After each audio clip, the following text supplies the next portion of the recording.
Good morning, BSc Part First Student. I am Dr. V.K. Swami, Government Loya College Churu, Associate Professor. Last time हमने polarisation के बारे में पढ़ा था, आयनिक potential के बारे में पढ़ा था। फर्स्ट टाइम हमने पढ़ा था कि केमिकल बॉन्डिंग है वो टू टाइप्स की होती है, एक स्ट्रॉन्ग बॉन्डिंग और एक वीक बॉन्डिंग। तो स्ट्रॉन्ग बॉन्डिंग के बारे में तो हमने आयनिक और कोवलेंट और मेटेलिक बॉन्ड के बारे में पढ़ा था, लेकिन वीक बॉन्ड जो अपने एक हाइड्रोजन बॉन्ड है और दूसरा वंडरवाल्स बॉन्ड है। Hydrogen bond is a weak chemical bond, क्योंकि इस बॉन्ड के बनने पर 10 से 20 किलो जूल प्रति मोल ऊर्जा मुक्त होती है। साथ ही यह एक आकर्षण बल है, न कि इसमें इलेक्ट्रॉन का आदान प्रदान होता है और न ही इसमें इलेक्ट्रॉन की साझेदारी होती है। हाइड्रोजन बॉन्ड नहीं होता है तो पृथ्वी पर हमारा जीवन भी असंभव होता है, क्योंकि इस बंध के कारण ही जल का निर्माण होता है। अतः जल ही जीवन है, तो हाइड्रोजन बॉन्ड ही जल है। इसलिए जब दो विद्युत ऋणी परमाणुओं के मध्य हाइड्रोजन परमाणु उपस्थित होता है तो हाइड्रोजन बॉन्ड बनता है। इसलिए फ्लोरीन, ऑक्सीजन, नाइट्रोजन आदि के साथ बने यौगिक में दो परमाणुओं के मध्य सहभाजित इलेक्ट्रॉन युग्म हाइड्रोजन के नाभिक से दूर और विद्युत ऋणी परमाणुओं के नाभिक के समीप आ जाता है, तो हाइड्रोजन पर स्लाइटली पॉजिटिव चार्ज और विद्युत ऋणी परमाणु पर नेगेटिव चार्ज आ जाने के कारण से उसमें एक विशेष प्रकार का आकर्षण बल बढ़ जाता है, जिसके कारण से वो उसी या उसके दूसरे मॉलिक्यूल जिसमें हाइड्रोजन परमाणु उपस्थित होता है वह उसको आकर्षित करता है। इस प्रकार से ऐसे मॉलिक्यूल को क्या कहते हैं? पोलर मॉलिक्यूल कहते हैं, जिसके कारण से फ्लोरीन एटम दूसरे हाइड्रोजन फ्लोराइड मॉलिक्यूल के हाइड्रोजन को आकर्षित करता है और स्टेबल इलेक्ट्रोस्टैटिक बॉन्ड स्थापित करता है। और इस बॉन्ड को क्या कहते हैं? हाइड्रोजन बॉन्ड कहते हैं, जिससे दो या दो से अधिक मॉलिक्यूल मिलकर के एसोसिएट मॉलिक्यूल का निर्माण करते हैं, यानी सहगुणन अणु का निर्माण करते हैं। अब देखिए, यह है HF मॉलिक्यूल। एक HF मॉलिक्यूल है, हाइड्रोजन पर स्लाइटली पॉजिटिव चार्ज है, कारण कि फ्लोरीन की अधिक विद्युत ऋणता होने के कारण ये सांजित इलेक्ट्रॉन को अपनी ओर आकर्षित करके इसके ऊपर ऋणात्मक चार्ज आवेश स्थापित हो जाता है और हाइड्रोजन पर पॉजिटिव चार्ज। इस कारण से फ्लोरीन पर आवेश अधिक हो जाने के कारण से ये दूसरे मॉलिक्यूल के हाइड्रोजन परमाणु को अपनी ओर आकर्षित कर लेता है। इस प्रकार से ये अनेक प्रकार के मॉलिक्यूल मिलकर के एक हाइड्रोजन बंध का निर्माण करते हैं और इस प्रकार से हाइड्रोजन बंध का निर्माण होता है। इसी प्रकार से H2 मॉलिक्यूल में भी ऑक्सीजन की विद्युत ऋणता अधिक होने के कारण से ये हाइड्रोजन परमाणु को अपनी ओर आकर्षित करके हाइड्रोजन बंध का निर्माण करता है। इस प्रकार हाइड्रोजन बंध वह बंध है जो दो विद्युत ऋणी परमाणु के मध्य उपस्थित हाइड्रोजन परमाणु को आकर्षित करके बंध का निर्माण करता है, उसे हाइड्रोजन बॉन्ड कहते हैं। Properties of hydrogen bond. Hydrogen bond सदैव दो विद्युत ऋणी परमाणुओं के हाइड्रोजन परमाणु के कारण बनता है। दूसरा पॉइंट है, यह एक आकर्षण बल है, इसमें इलेक्ट्रॉन भाग नहीं लेते हैं। जिस प्रकार से आयनिक यौगिक में इलेक्ट्रॉन का आदान प्रदान होता है, जबकि सहसंयोजक यौगिक में इलेक्ट्रॉनों की साझेदारी होती है, परंतु इसमें इलेक्ट्रॉन का कोई भी इलेक्ट्रॉन भाग नहीं लेते हैं। इसमें केवल मॉलिक्यूल एक दूसरे को आकर्षित करके इस बंध का निर्माण करते हैं। तीसरा पॉइंट, इस बंध को टूटी हुई रेखा द्वारा दर्शाते हैं, डैश डैश करके, न कि इसको सॉलिड रेखा द्वारा दर्शाते हैं। चौथा पॉइंट, हाइड्रोजन बॉन्ड की बॉन्ड एनर्जी 10 से 20 किलो जूल प्रति मोल होती है, जो कोवलेंट बॉन्ड से कम होती है। अतः यह एक आयनिक और सहसंयोजक बंध की तुलना में दुर्बल बॉन्ड होता है। पांचवा point, hydrogen bond length covalent bond से अधिक होती है, इसलिए क्योंकि कोवलेंट बॉन्ड है वो एक स्ट्रॉन्ग बॉन्ड, जबकि हाइड्रोजन बॉन्ड है वो लेंथ दूरी जितनी ज्यादा होगी वो बंध उतना ही दुर्बल होगा। छठा पॉइंट, हाइड्रोजन एटम से जुड़ा जितना अधिक विद्युत ऋण परमाणु होगा, हाइड्रोजन बॉन्ड उतना ही अधिक सरलता से बनेगा। यानी जिस विद्युत ऋणी परमाणु की विद्युत ऋणता अधिक होगी तो उसके साथ हाइड्रोजन परमाणु शीघ्रता से एक हाइड्रोजन बॉन्ड का निर्माण करता है। नेक्स्ट पॉइंट है टाइप्स ऑफ हाइड्रोजन बॉन्ड।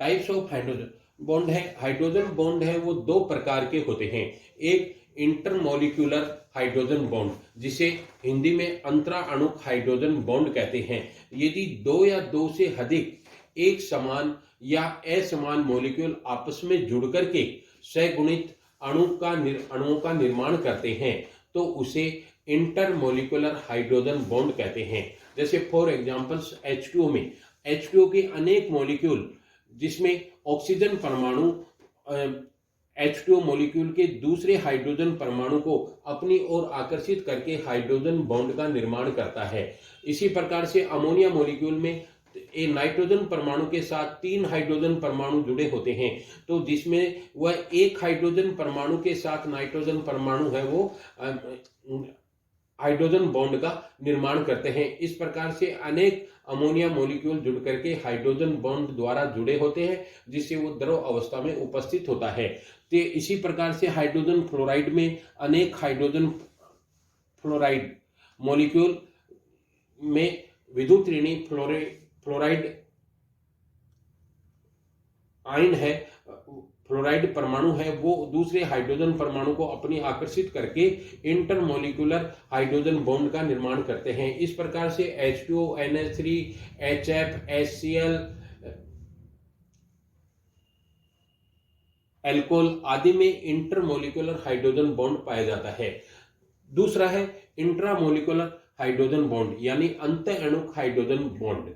जब एक ही अणु के मध्य दो विद्युत ऋणी परमाणु के मध्य हाइड्रोजन परमाणु उपस्थित होता है तो उसे इंट्रामोलिक्यूलर हाइड्रोजन बॉन्ड कहते हैं। यानी एक ही मॉलिक्यूल में यदि दो विद्युत ऋणी परमाणु है तो वहां यदि वो हाइड्रोजन उनके संपर्क में है तो इस प्रकार के मॉलिक्यूल में इंट्रामोलिक्यूलर हाइड्रोजन बॉन्ड बनता है। जैसे फॉर एग्जांपल ऑर्थोनाइट्रोफिनॉल है। ऑर्थोनाइट्रोफिनॉल में OH एक OH ग्रुप होता है, दूसरा NO2 ग्रुप होता है। तो दूसरे NO2 ग्रुप के ऑक्सीजन और फिनोलिक समूह के ऑक्सीजन के मध्य हाइड्रोजन परमाणु उपस्थित होने के कारण से इसमें हाइड्रोजन बॉन्ड का निर्माण होता है। यानी ऑर्थोनाइट्रोफिनॉल में इंट्रामोलिक्यूलर हाइड्रोजन बॉन्ड उपस्थित होता है। इसी प्रकार सैलिसिलिक एल्डिहाइड में भी इसमें एक CHO समूह होता है और दूसरा नजदीक है वो फिनोलिक समूह होता है। फिनोलिक समूह का हाइड्रोजन परमाणु और सैलिसिलिक एल्डिहाइड समूह के ऑक्सीजन परमाणु के मध्य हाइड्रोजन परमाणु उपस्थित होने के कारण से इसमें हाइड्रोजन बंध का निर्माण होता है। इसी प्रकार से ऑर्थोक्लोरोफिनॉल है। ऑर्थोक्लोरोफिनॉल में भी एक बेंजीन के एक समूह एक प्रतिस्थापित समूह पर OH समूह, दूसरा Cl होता है। तो इन दोनों के मध्य भी हाइड्रोजन ऑक्सीजन और Cl के मध्य हाइड्रोजन उपस्थित होने के कारण से इसमें हाइड्रोजन बॉन्ड का निर्माण होता है। इसी प्रकार से पैराक्लोरोफिनॉल के अंदर भी ये इंट्रामोलिक्यूलर हाइड्रोजन बॉन्ड का निर्माण होता है। इस प्रकार से हाइड्रोजन बॉन्ड है वो दो प्रकार के होते हैं, एक तो इंटरमोलिक्यूलर हाइड्रोजन बॉन्ड और दूसरा इंट्रामोलिक्यूलर हाइड्रोजन बॉन्ड, और इनके डिफरेंट एग्जाम्पल्स हैं। इस nature of hydrogen bond, hydrogen bond की प्रकृति। अब देखिए हाइड्रोजन बॉन्ड है वो रेखिक होता है, परंतु सॉलिड अवस्था में hydrogen bond intramolecular bond angle युक्त होता है। इंटरमोलिक्यूलर है वो तो रेखिक होता है, परंतु जो इंट्रामोलिक्यूलर बॉन्ड है वो क्या है, एंगल युक्त यानी कोणीय होता है। इस प्रकार से इसमें हाइड्रोजन बॉन्ड है वो कोणीय है और जबकि इंटरमोलिक्यूलर के अंदर है वो रेखीय अवस्था में होता है। दूसरा है हाइड्रोजन बॉन्ड। हाइड्रोजन बॉन्ड की बॉन्ड लेंथ का मान है वो अलग अलग होता है सभी में, वो डिपेंड करता है उसे मतलब विद्युत ऋणी परमाणु और हाइड्रोजन के मध्य बंध दूरी पर। जिस विद्युत ऋणी परमाणु की विद्युत ऋणता जितनी अधिक होगी उसकी बॉन्ड लेंथ का मान है वो अलग अलग होगा। तीसरा पॉइंट, हाई इलेक्ट्रोनेगेटिव एटम के साथ हाइड्रोजन एटम है वो स्ट्रॉन्ग हाइड्रोजन बॉन्ड बनाता है। यानी जिस ऑक्सीजन परमाणु की जिस इलेक्ट्रोनेगेटिव परमाणु की विद्युत ऋणता का मान अधिक होगा और उन दोनों के बीच में यदि हाइड्रोजन उपस्थित है तो उनके मध्य स्ट्रॉन्ग हाइड्रोजन बॉन्ड बनेगा। चौथा पॉइंट, इसमें एटम की रेडियस का योग प्रायोगिक मान से भी अधिक होगा, यानी इसकी जो त्रिज्या है हाइड्रोजन बॉन्ड की उसका मान प्रायोगिक मान से अधिक पाया जाता है। पांचवा पॉइंट, इस बॉन्ड की व्याख्या स्थिर विद्युत आकर्षण बल या मॉलिक्यूलर ऑर्बिटल थ्योरी यानी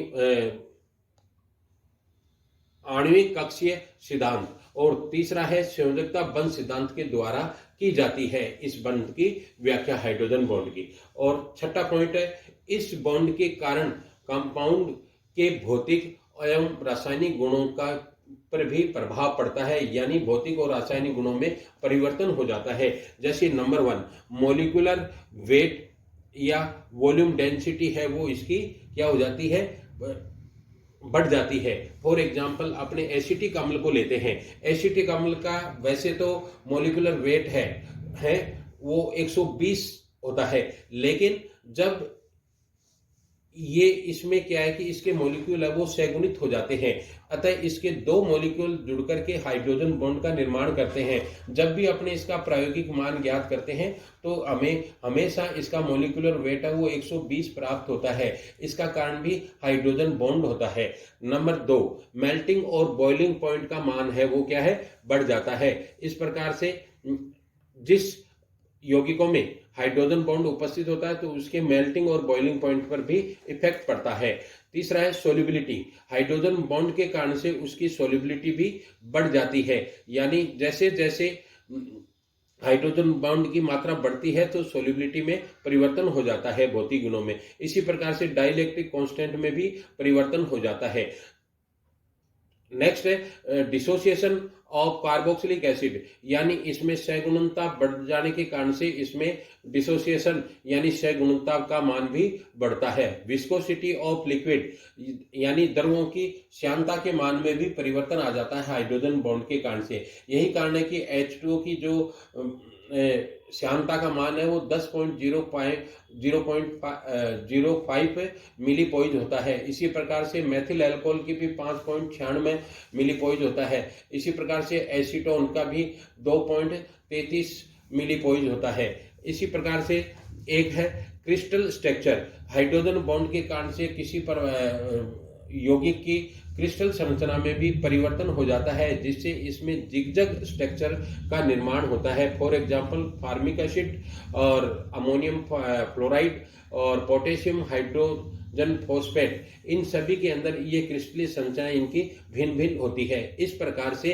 हाइड्रोजन बॉन्ड के कारण से उसके भौतिक और रासायनिक गुणों में भी परिवर्तन होता है। नेक्स्ट टाइम अपने इसमें भौतिक और रासायनिक गुणों में इनके एग्जाम्पल सहित इनकी व्याख्या करेंगे। Okay, thank you.